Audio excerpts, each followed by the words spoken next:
Long ago, when these ancient Grecian temples were new, hemp was already old in the service of mankind. For thousands of years even then, this plant had been grown for cordage and coarse cloth in China and elsewhere in the East. For centuries prior to about 1850, all the ships that sailed the western seas were rigged with hempen rope and sails. For the sailor, no less than the hangman, hemp was indispensable.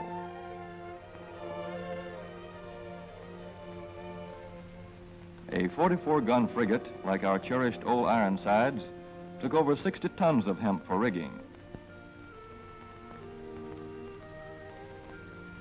Including an anchor cable 25 inches in circumference.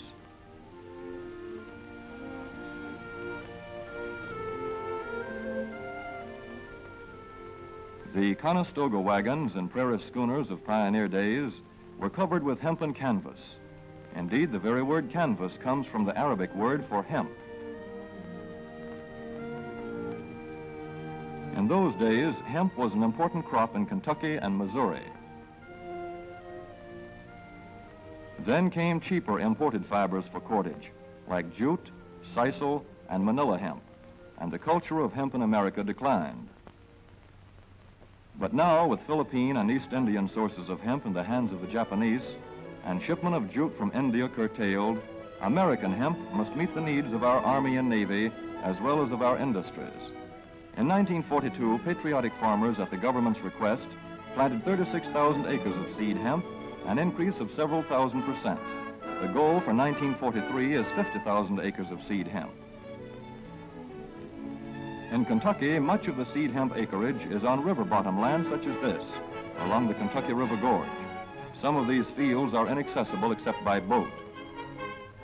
Thus, plans are afoot for a great expansion of the hemp industry as a part of the war program. This film is designed to tell farmers how to handle this ancient crop, now little known outside Kentucky and Wisconsin. This is hemp seed. Be careful how you use it. For to grow hemp legally, you must have a federal registration and tax stamp. This is provided for in your contract. Ask your AAA committeeman or your county agent about it. Don't forget, hemp demands a rich, well-drained soil such as is found here in the bluegrass region of Kentucky or in central Wisconsin.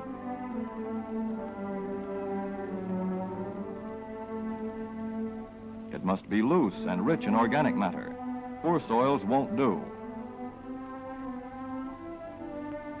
Soil that will grow good corn will usually grow hemp. Hemp is not hard on the soil. In Kentucky, it has been grown for several years on the same ground, though this practice is not recommended. A dense and shady crop, hemp tends to choke out weeds. Here's a Canada thistle that couldn't stand the competition. Dead as a dodo. Thus, hemp leaves the ground in good condition for the following crop. For fiber, hemp should be sown 5 pecks to the acre.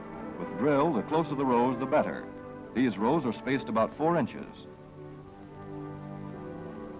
This hemp has been broadcast. Either way, it should be sown thick enough to grow a slender stalk.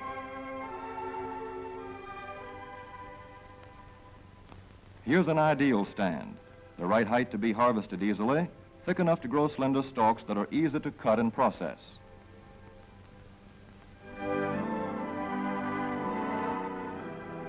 Stalks like these here on the left, they yield the most fiber and the best. Those on the right are too coarse and woody. For seed, hemp is planted in hills like corn, sometimes by hand. Hemp is a dioecious plant. The female flower is inconspicuous, but the male flower is easily spotted. In seed production, after the pollen has been shed, these male plants are cut out. These are the seeds on a female plant. Hemp for fiber is ready to harvest when the pollen is shedding and the leaves are falling. In Kentucky, hemp harvest comes in August. Here, the old standby has been the self-rake reaper, which has been used for a generation or more. Hemp grows so luxuriantly in Kentucky that harvesting is sometimes difficult, which may account for the popularity of the self-rake with its lateral stroke.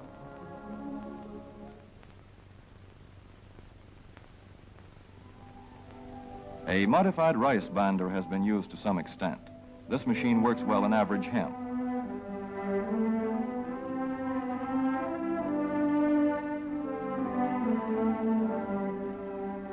Recently, the improved hemp harvester, used for many years in Wisconsin, has been introduced in Kentucky.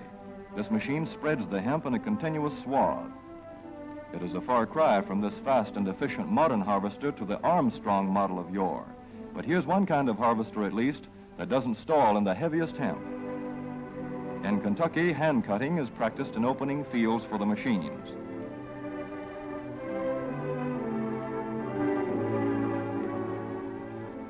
In Kentucky, hemp is shucked as soon as safe after cutting, to be spread out for retting later in the fall.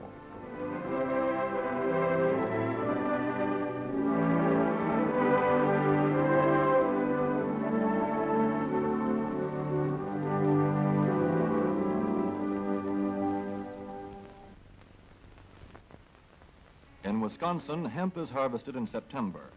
Here, the hemp harvester with automatic spreader is standard equipment. Note how smoothly the rotating apron lays the swath preparatory to retting. Here it is a common and essential practice to leave headlands around hemp fields. These strips may be planted to other crops, preferably small grain. Thus, the harvester has room to make its first round without preparatory hand cutting. Here the machine is running over corn stubble. When the cutter bar is much shorter than the hemp is tall, overlapping occurs. Not so good for retting.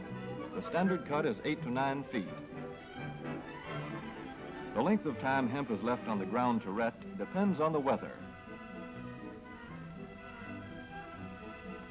The swaths must be turned to get a uniform ret.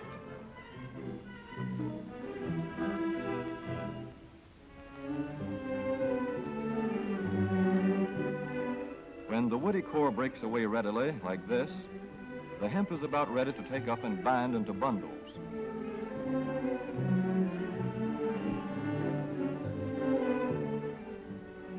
Well-retted hemp is light to dark gray. The fiber tends to pull away from the stalk. The presence of stalks in the bowstring stage indicates that retting is well underway.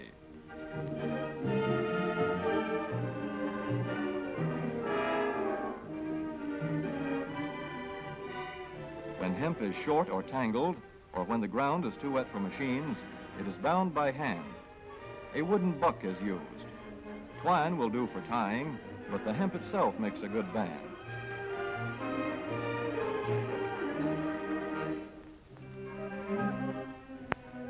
When conditions are favorable, the pickup binder is commonly used. The swath should lie smooth and even with stalks parallel. The picker won't work well in tangled hemp.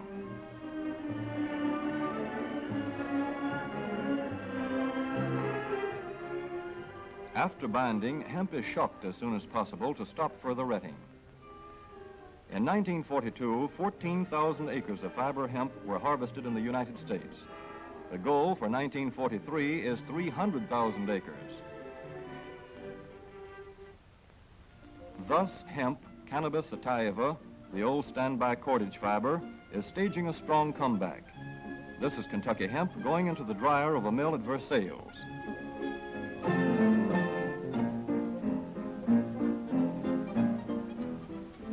In the old days, breaking was done by hand, one of the hardest jobs known to man.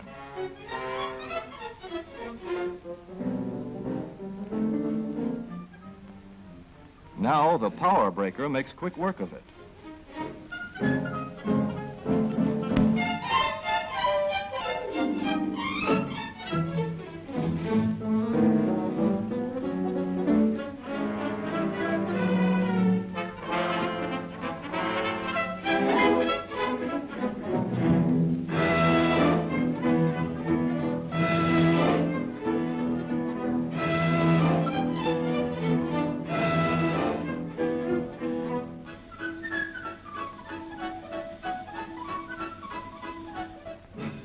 Spinning American hemp into rope yarn or twine in the old Kentucky River Mill at Frankfort, Kentucky. Another pioneer plant that has been making cordage for more than a century.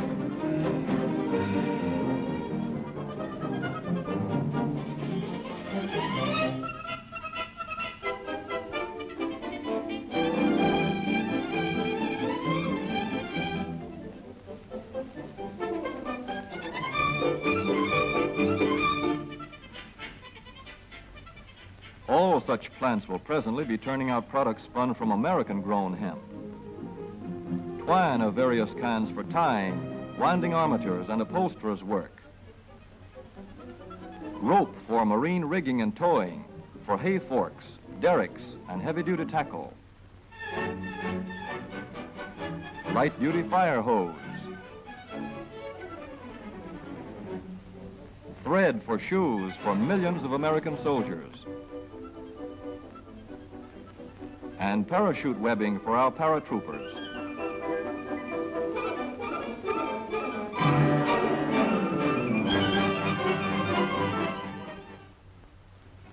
As for the United States Navy, every battleship requires 34,000 feet of rope, and other craft accordingly.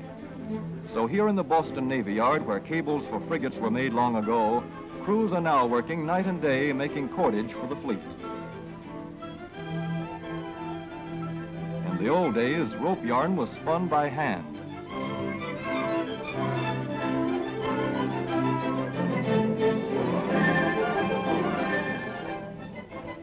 Today, even the rope walk is mechanized. 160 fathoms to go.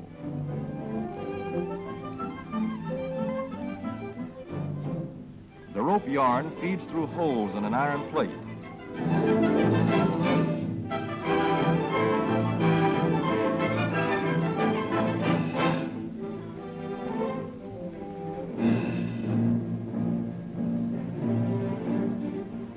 This is Manila hemp from the Navy's rapidly dwindling reserve. When that is gone, American hemp will go on duty again. Hemp for mooring ships, hemp for tow lines.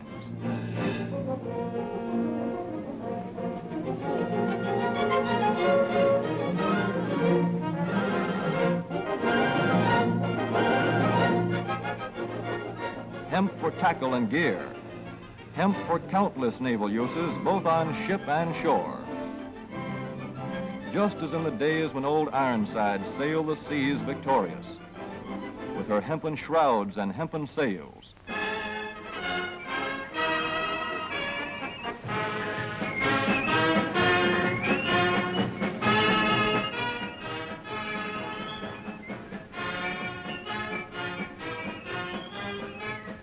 Hemp for victory.